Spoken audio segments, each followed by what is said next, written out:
A very dramatic revelation from scientists who believe they may have spotted a, quote, alien megastructure, unquote, in outer space. Have researchers discovered an alien megastructure? Bizarre star could be surrounded by Dyson sphere. So there's this star, nearly 1,500 light years away from Earth. The hubbub centers around a star that's bigger than our own sun and hovering in the farthest reaches of our galaxy. There's a star that could be surrounded by superstructures of alien origin. It's called KIC 8462852, and astronomers are taking the possibility seriously. Built by extraterrestrials or a ring city. And we have this telescope that's been staring right at it for a number of years. The star is apparently emitting a light pattern that suggests an abundance of matter circling around it. And it's this unusual gathering of God knows what that has piqued scientists' interest. What we've discovered is a star that behaves completely unlike anything we've seen before. Something is going around this star, blocking a lot of the light. Now, usually we would think that would be a planet. So if this planet passes between us and that star, that would dim a little bit of the light. But we're talking like 1%. What we see now is as much as a fifth of all the starlight just gets blocked. But even more interesting is it's really random how much and how exactly when this block is occurring. We've never seen anything like it, and that's why we do astronomy, to see the unknown. Could it be an alien battle station like the famous Death Star in Star Wars? Or could it be one of the other myriad thousands of possible explanations for debris in outer space? For the purposes of this broadcast, we'll go with Death Star. Let's bring in CBS News science contributor Michio Kaku. Okay, what is happening? Why is this star causing scientists to wonder in fascination what might be out there? Well, we don't know, and this could be the biggest story of the past 500 years, bigger than the discovery of America by Columbus, or it could be the biggest wild goose chase since the Loch Ness Monster. Okay, well, now you've given us a huge dichotomy of possibilities. Let's explain it. This is a star called KIC. I like to call it KIC, but it's KIC 8462852. That's its official name. The Kepler Space Telescope is out there. Can you explain why scientists and why space lovers are fascinated by what's happening with this? This star is breaking all the rules. We have to rewrite astronomy textbooks. Basically, if a planet eclipses the mother star, goes in front of the mother star, starlight drops by maybe 1% at maximum. However, starlight has been dropping at 22%. There is a colossal, humongous object of some sort blocking the starlight from this star. Everything began with the Kepler Space Telescope. Kepler looks for planets. It does this by staring at stars. Scientists then look for dips in light patterns that indicate a planet passing by. KIC 8462852's light pattern was determined to exhibit extremely irregular dips. One astronomer told the New Scientist it was kind of unbelievable that it was real data. Multiple explanations for the dimming behavior were exhausted. Researchers looked at whether it could have been the result of technical error. Not so. They considered whether the star itself was responsible. This was also rejected. They explored whether a nearby star's light contaminates KIC 8462852 and makes it seem to dim. This was ruled out too. Finally, researchers considered whether clumps of dust might be to blame. While plausible, various explanations for how such dust could appear and stay for so long were dismissed, except for one, that another star pulled a comet family into KIC 8462852's orbit. This, however, would be exceedingly unlikely. Enter the notion of alien superstructure. According to astronomer Jason Wright of Penn State University, the so-called alien megastructure is not all that surprising. Quote, alien should always be the last hypothesis you consider, but this looked like something you would expect an alien civilization to build, unquote. According to Discovery News, this hypothetical alien civilization may want to construct vast megastructures like supersized solar arrays in orbit around their host star that could be so big that they blot out a sizable fraction of starlight as they pass in front. Astronomer Jason Wright is working to actually explore it. Speaking to The Atlantic, he said, aliens should always be the very last hypothesis you consider, but this looked like something you would expect an alien civilization to build. Personally, I have to disagree with a good doctor. I've thought long and hard about what I'd expect an alien civilization to build, and it's not some hippie solar panels. I say they'd be fools not to build an exact replica of the United States, the greatest country in the galaxy, complete with our beautiful national parks, our high-class dining facilities, our 24-hour superstores, and the largest people in the entire universe. We're talking about what is called a Type 2 civilization that could build a gigantic sphere, perhaps bigger than Jupiter, to absorb starlight. And this, of course, is right out of science fiction, but here we are staring at it, and we have no logical explanation other than to assume that perhaps, just perhaps, it's made by a civilization a few thousand years more advanced than ours, like the Federation of Planets. Wait, does that put us back in, like, quote? Compared to them, yes. We are what is called a Type 0 civilization. We get our energy from oil and coal. Type 1 would be like Buck Rogers, planetary civilization. This civilization is stellar. They can manipulate the energy of a star if it pans out. One of the more outlandish ideas, which is fun, and science is all about proposing hypotheses and testing it, which is that it could be a Dyson sphere. Now, this is the natural extension of solar panels in space. You want to go collect as much sunlight as possible, so you build solar panels, giant solar panels, all around your star, collecting the light and beaming it back, say, to your planet for use as energy. That would essentially be what we're seeing of this star. Random blocking of the light, huge mystery to anyone watching this star, but it could indicate the presence of a very advanced civilization. We call it a Dyson sphere. Really, Werner von Braun in the 30s first came up with a plan for ring cities with their own gravity. And it's got the deep space scans. We're going to be going over that. Pretty amazing stuff. Doesn't look like it is any type of planetoid structures we've ever seen. Dyson sphere built by extraterrestrials, researchers claim. KIC 8462852, located 1,480 light years away, was monitored by the Kepler Space Telescope for more than 4 years, beginning in 2009. Oh, they just now tell us about it. Now researchers say they cannot explain strange fluctuations in light it emits, leading some to claim it could have a huge alien megastructure in front of it. Okay, so I'm left baffled because they also spotted this star in 2009. Why are we just talking about it now?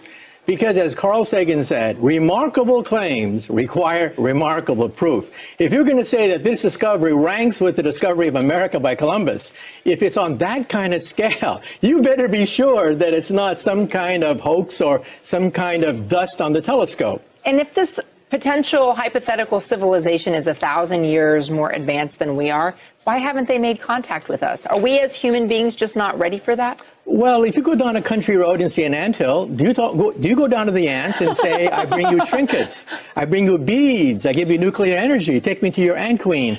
Or you have this politically incorrect urge to step on a few of them? Yeah, right. That's a very good point. It's equally as good as my theater metaphor. Right. I like both. So why should they land on the White House lawn? We have nothing to offer them. If they can build an object bigger than Jupiter, I mean, we have nothing to offer them. Are we going to get answers in our lifetime about this? Well, next we're going to focus our radio telescopes to see whether we can eavesdrop on their I Love Lucy. Maybe they too have, Leave It to Beaver and TV shows like that. So we're going to focus our radio efforts now on this star to see whether there's any regular radio emissions from that planet. Oh, it's so exciting. Mitchio, thank you so much for joining us. Yeah, my pleasure. Well, I'm having none of it. Back off, aliens. There's only one America, and no matter how hard you try, you'll never be able to replicate our proud American spirit. Say that world governments should start preparing an action plan just in case Earth is contacted by aliens. They claim that a branch of the UN should be given responsibility for what they call a supra-Earth affairs and come up with a detailed response for if or when the extraterrestrials arrive. But now the United Nations is getting ready for a contact with aliens from outer space. This is Moslin Othman. She's out of Malaysia. She will be planet Earth's first interstellar diplomat. An incredible story coming out of the Vatican. Listen to this. The senior Vatican scientist said that he would be delighted if we encountered intelligent aliens and would be happy to baptize them. His pronouncement opens up the possibility of space missionaries heading out to the stars to convert aliens to Christianity. Did the Vatican find alien life? You know what? As sensationalistic as that question sounds, it's really not that far off from what we've seen in the news over these last days. UFO encounters here on Earth. But that's exactly what firefighters are now training for. It's the Fire Officer's Guide to Disaster Control and said to be found in firehouses across the U.S. The book covers everything from fires to floods, but it's chapter 13 that takes an unusual twist in firefighting techniques titled Enemy Attack and UFO Potential. It would not be remiss to give some thought to the part that fire departments might play in the event of the unexpected arrival of UFOs in their communities. Or is it enough to warrant a UFO education red alert? This is something that could really happen in our lifetime. It even asks, how do you treat injured aliens? Are first responders aware of the potential physical injuries? This is a real phenomena that we should deal with. We should deal with seriously. Sometime later this year or next year, we expect them to announce, astronomers will announce that we found it, the Holy Grail. I think it's premature for us to announce our presence in outer space until we know their intention. Scientists say that they examined all aspects of the search for alien life, from astronomy, biology, to the political and religious fallout that would result from alien contact. And the report also said that evolution on alien worlds is likely to be Darwinian, which may mean that extraterrestrials share our tendencies for violence and exploitation. So basically, when they arrive on Earth, they're probably going to be mean. I'm not kidding. One of the scientists actually said, prepare for the worst. Now, today, from science fiction to science fear, news buzz among some scientists that if aliens do exist, that they're mostly nasty, resource-consuming locusts that would stop at nothing to take what they want and destroy anyone in their way. If intelligent aliens exist, they will look just like us. And given our far from glorious history, this should give us pause for thought. So are they coming to enslave us all? And does this mean we have to change our definition of ET from extraterrestrial to evil and terrifying?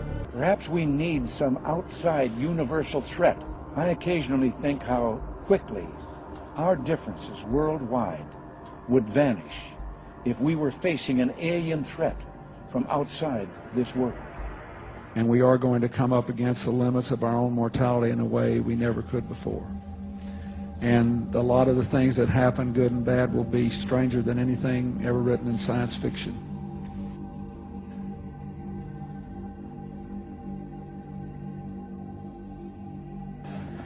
I believe that now that we know there are not hundreds, not millions, but billions of other solar systems out there, thanks to the Hubble telescope and what we know about black holes in the universe and all of that, the dimensions of physics are such that I would be quite surprised if in the lifetime of people that are no older than 30 here, we don't discover some form of life in another universe.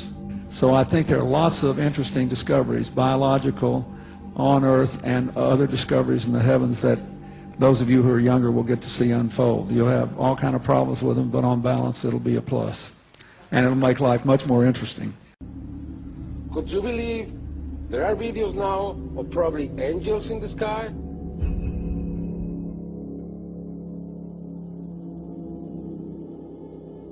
These events are becoming more and more frequent. People are noticing them more and more.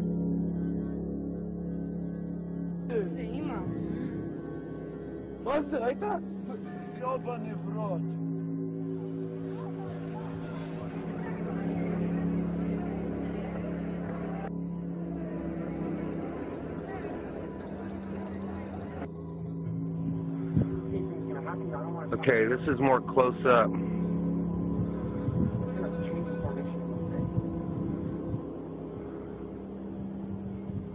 What the heck is that?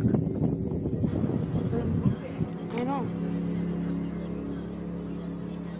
They came from Roswell.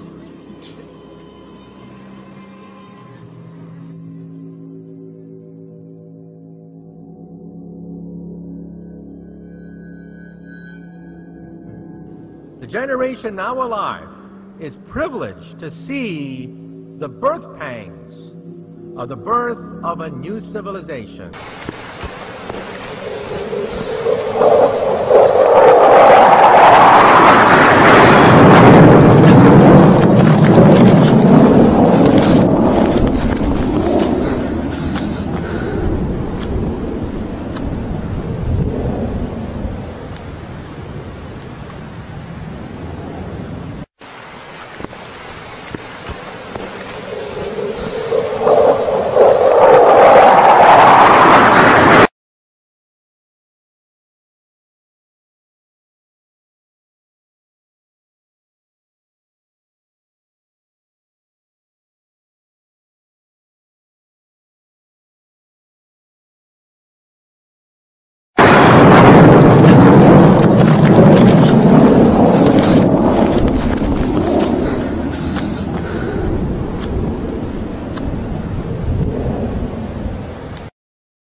Now, the report also says that if ETs do come from an Earth-like world, they could resemble us.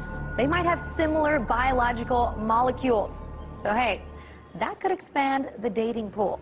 But on the chance that there are aliens out there, which I totally believe there are, I'm going to be with the scientists on this one and say, let's get prepared.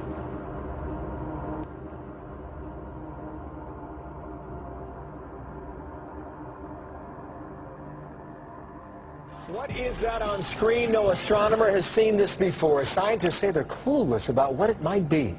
Back on the screen, what is it? We don't know. We are stumped. Scientists around the world are saying, what the heck is this object?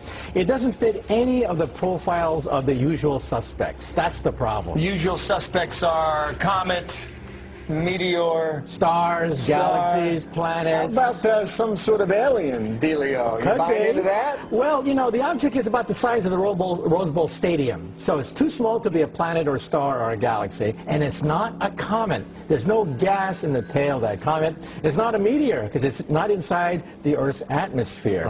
So what is it? We're scratching our head. The only thing we can think of at the present time is a once-in-a-lifetime event, the collision of two asteroids in space. We've never seen that before. That's right. A month ago, we spotted this little speck doing all sorts of shenanigans that it shouldn't be doing. The Hubble Space Telescope zooms in on it, and our jaws hit the floor. At that point, we're saying... Now, it's called the P/2010 A2. And you say that's short for... We are clueless.